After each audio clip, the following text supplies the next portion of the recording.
Hello, everyone. I briefly mentioned in my Oscar predictions video that I posted this past Sunday that there have been anonymous Oscar ballots published online.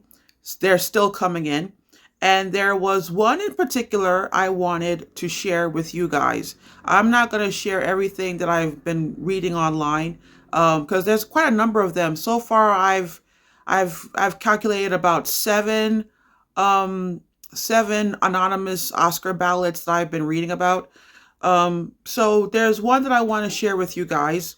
So before I compare how this person voted to what I am cheering for, let's keep certain things in mind.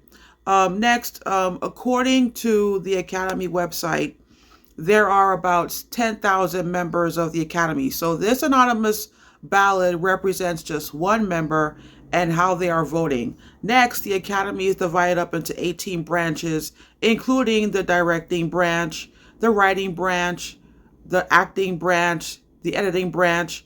The members of the branch determine which movies get nominated in that category. And I believe the producing branch determines which movies get nominated for Best Picture. However, the entire Academy cast their votes as to who will win all the Oscar awards. So this anonymous ballot was published online by IndieWire, and the ballot belongs to someone in the directing branch, which is why I wanted to share this ballot. The director supervises the making of a movie from the script to the marketing. So I thought it would be interesting to see how a director voted and why. So let's take a look at their ballot in comparison to mine. So the first category is Best Picture. I mentioned in my prediction video that the race is between Anora, The Brutalist, and Conclave. This director voted for Anora, and they gave an in-depth explanation on how they were thinking about the nominees. I will read a part of it because it's a long explanation. I don't want to read the entire article because it's way too long. Which is good because, we actually get inside this person's head as to what they're thinking when they cast their ballot. And unlike other voters, this person really tried to watch all the movies that were nominated. There were some ballots that I read where they didn't watch certain movies and they voted for certain people for the wrong reasons. But with this particular Oscar ballot, I really respect this person for watching all the movies and actually doing some thinking and actually putting some thought into their Oscar ballot and taking it seriously. So yeah, this ballot I can definitely respect. So anyway, let me read to you a snippet of what they thought about in terms of the Best Picture categories. Okay. The person wrote, and I quote, "I went with a complete unknown for such a long time, for 2 months before I saw Anora. Just the balancing act of the humor, the tension, the male gaze, sexiness, and character being so aggressive, the Anora character being so aggressive and tough and not taking shit, this long lost child inside. When that last scene happened, it broke your heart, and Mikey Madison was so good in it. And the boyfriend, from the moment he walked on the screen, I wanted to do violence to him. Every chance she gets, she would go in his lap and snuggle up, and there'd be no conversation. He would be playing those games, and they did nothing but stimulate themselves. It says so much about people like that." So yeah, the next category is directing. This person and I agree on this one. I am rooting for Sean Baker. They are also rooting for Sean Baker. Here's what they had to say about Best Direction. "I did my homework this year. I've been going back and looking at everybody's movies who I didn't know. I had seen Tangerine and Florida Project. I went back and I watched Starlet on Criterion and Red Rocket. The really good filmmakers, you can see it from the beginning. Now I see the connective tissue and how all these things he was interested in have come together in this film. The tension of it and the humor and the slapstick for those henchmen, they're hilarious and incredible. And it is so hard to do. So this I actually agree with. This reminds me of how I felt about Slumdog Millionaire a while back. I think that movie came out around 15 years ago, and I remember watching the first 15 minutes of Slumdog Millionaire in the movie theater, and I'm thinking to myself, this is great direction.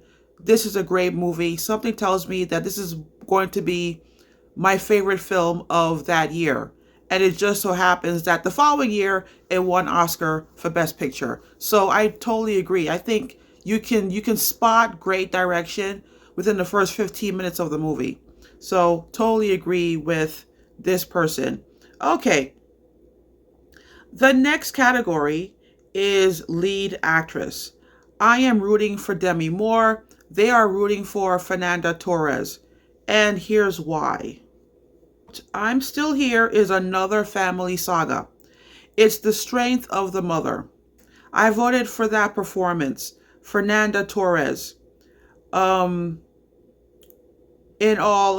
Demi Moore, I'm all for Demi Moore giving us her speech. We need that on the Oscars, and I hope she wins. But Fernanda Torres was the thread that carried you along in I'm Still Here. So this person voted for Fernanda Torres. But if Demi Moore wins, they'll be fine with that. So yeah, that's how they're voting. All right. The next category is Best Lead Actor.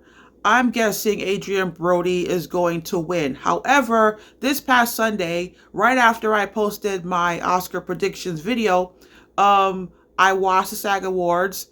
Timothée Chalamet won Best Lead Actor, which was a complete surprise because I thought he wasn't going to win because of his age, but they gave it to him.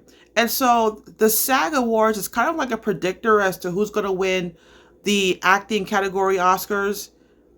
So I'm thinking that come next Sunday, Timothée Chalamet actually has a shot. Now, technically speaking, all 5 actors have a shot.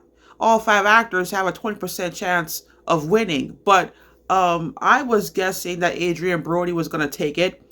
However, this particular voter is voting for Colman Domingo. I am pleasantly surprised someone gave him their vote. If he wins, I will be happy because Black actors don't win Oscars very often. So I am totally all for it. So we'll see what happens. The next category is cinematography. I am rooting for Dune Part 2. This voter voted for Maria.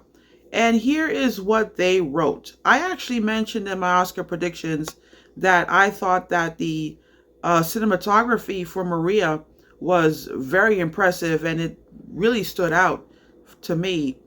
But they voted for Maria instead of Dune Part 2. And here's what they had to write. We are now in an age of special effects and cinematography being difficult to judge. The standards are so high, the ability of these artists to pull off this stuff. When you look at cinematography, Ed Lockman is such a serious artist.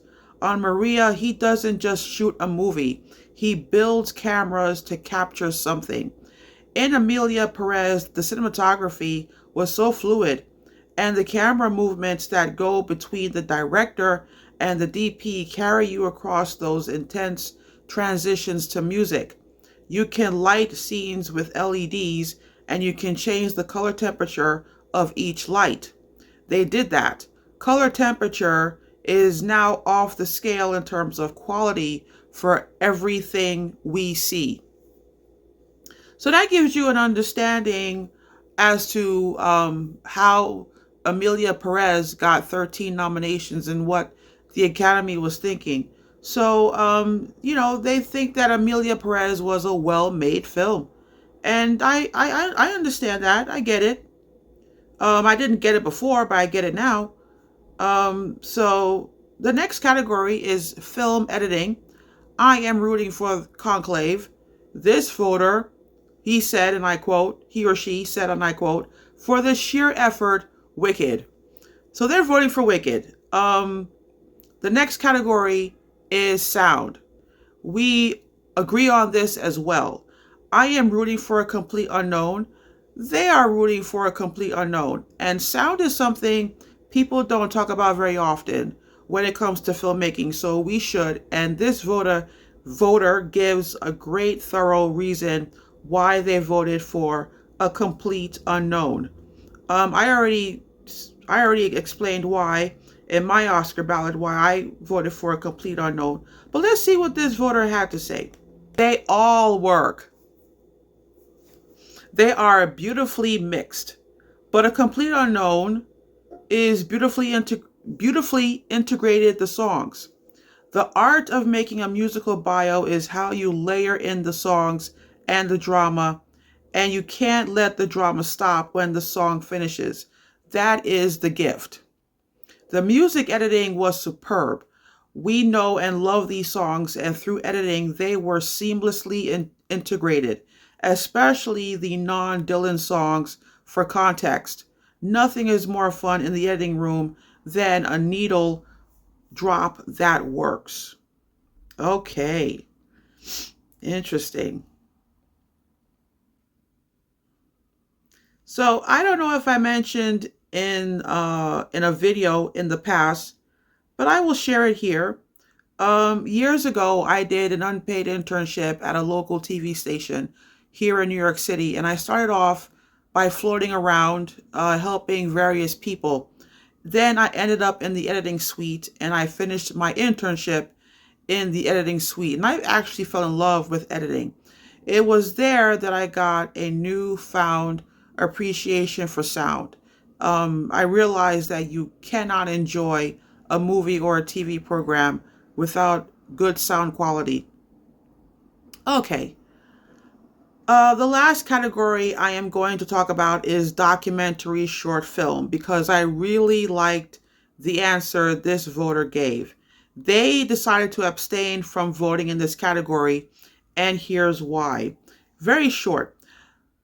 They said, and I quote, the world is in such terrible shape right now, I could not bear to watch 5 more shorts about how terrible it is.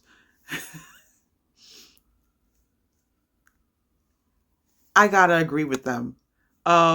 If you think about it, I think they're right. If you think about it, they're right. And the reason why I wanted to share this part of the article with you is last year I shot and made a short documentary about my birthday, and I posted it right here on Nightglow Entertainment on YouTube, and people responded positively to it. But my goal in making that documentary was to make a happy documentary because I really had a wonderful time um, celebrating my birthday by myself. And it's about making you happy and happiness coming from within. That's pretty much the gist of the birthday documentary.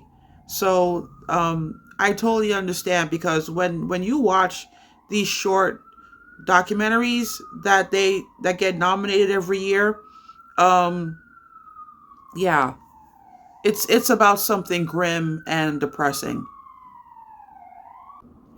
So that is all for today, my friends. Thanks a lot for watching. My next video is another unexpected detour. I plan to do another video about the current state of the film industry. I am also working on a commentary on Anora. That is going to be an interesting one. And I hope that you are looking forward to these videos. It's nice to take a break from movie reviews and still explore issues related to movies. So take care, everyone, and I will see you later.